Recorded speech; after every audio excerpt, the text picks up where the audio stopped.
Welcome to the Wright Science Daily Revision Boost. First of all, big congratulations to our top 3 scorers on day 11 of the quiz, which were Izzy, Aoife, Molly and Tomoni. Well done folks, let's see if we can keep it up. Today's daily formula is potential difference. So potential difference in volts is the current in amps times resistance in ohms. So what we're going to do in today's Daily Boost is something a little bit different.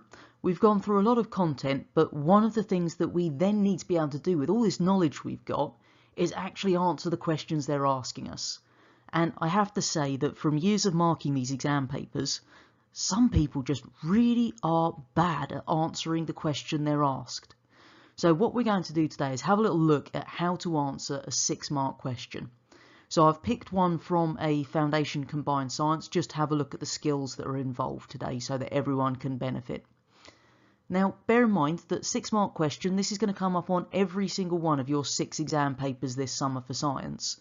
So that means that on the Combined Sciences it's 10% of the marks on every paper. For those of you doing the separate sciences, it's about 7% of your marks on each paper from the 6-mark question alone. So it's important. Lots of you still insist on just turning the page and leaving it blank, which is the silliest thing to do on an exam. Don't leave any question blank because even a guess is better than nothing. A blank space will get you 0 marks. A guess, at worst, you don't get the marks for it. We don't take off additional marks from elsewhere on the paper. And if you've written something utterly ridiculous, at least it entertains us examiners for a brief moment amongst all of the other papers where everyone's just written the same things. So, 6-mark question, first point, answer it. Second point, listen carefully to how to break it down because there are certain things that you can do to really improve your grade here. So when we come on to one of the 6-mark questions, the first thing we need to do is identify the key bits of information from it. So to do that, what we're actually going to do is find a way that draws our attention to the important bits. So highlighters, underlining, circling, whatever works for you. So in this one, the pictures show different parts of plant cells seen using a light microscope. We've got the onion bulb cells and we've got leaf cells. And on there we've got a couple of labels which might be important to us. The onion bulb grows underground, while the leaf is found above ground. So that could be important, we've highlighted it. Then what we've got to do are a few different things. These 6-mark questions won't just have one thing you need to do, there will always be 2 as a minimum. So we need to compare the structures visible in the 2 types of cells and explain the reasons for any differences. And it gives us a hint down in that last line, include ideas about the function of the structures in your answer. So once we've actually got that information, we know what we need to do. When it comes to structuring this question, we're going to compare the structures that are visible, explain the reasons for any differences, using ideas about the function. As we know, the first thing then is compare the structures visible in the 2 types of cells.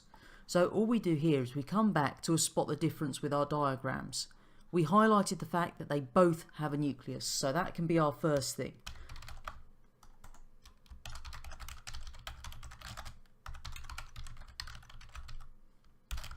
And then we can identify the fact that the chloroplast is only present in the leaf cells, so we can write that next point down.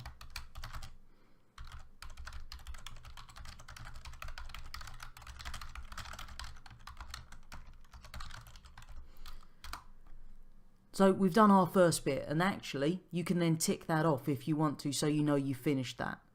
You could do other things that aren't labelled on there. We could talk about the fact that they both have cell walls, which we can see is that dark border around the edge there as well. Then we need to come on to explain the reasons for any differences, including ideas about the function of our structures. So we've said that both cells have a nucleus present. Hopefully we know the nucleus contains DNA. So we can say the nucleus contains DNA, so that both cells must have the nucleus. And then as for why the chloroplasts are only present in the leaf cells, hopefully we know that the chloroplasts trap the light energy needed for photosynthesis, so they need to be in the leaf cells where there is sunlight, But onion bulb cells, which we know from the question grow underground, there's no sunlight there. They don't need chloroplasts. So we can say the chloroplasts are only found in the leaf cells, as they are used to trap light energy for photosynthesis, and so the bulb doesn't get light, so doesn't need them.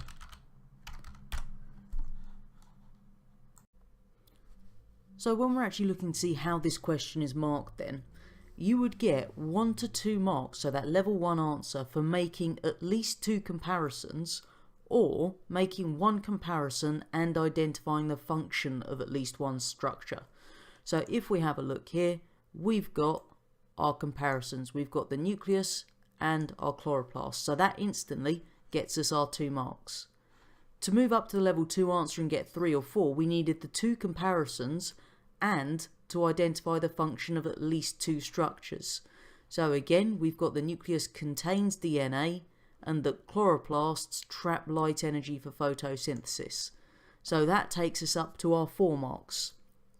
In order to get the 5 to 6 marks, we've got the 2 comparisons, we've identified the function of the 2 structures, and then we need to explain one difference, and we've just got that at the end there with the light not needed in our bulb because it's underground, so they don't need the chloroplasts.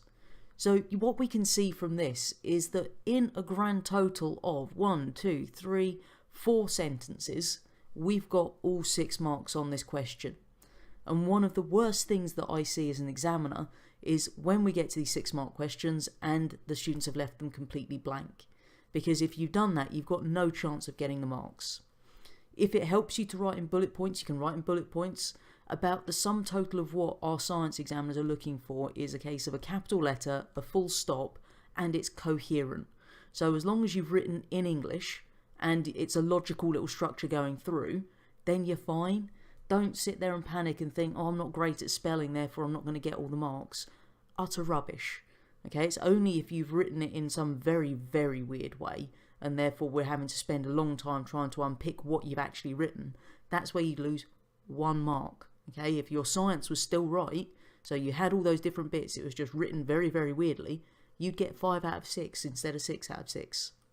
So make sure you do attempt that question, because we know there's going to be 1 6 marker on each paper you sit. So if you're doing combined science, that's 10% of the marks, because your papers are out of 60.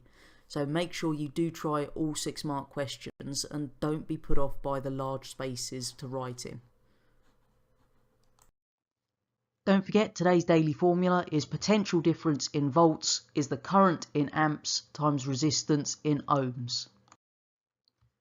There is still a quiz on Socrative for you today, and this time it's just a little formula quiz rounding up all of the formulas we've looked at over the past few days.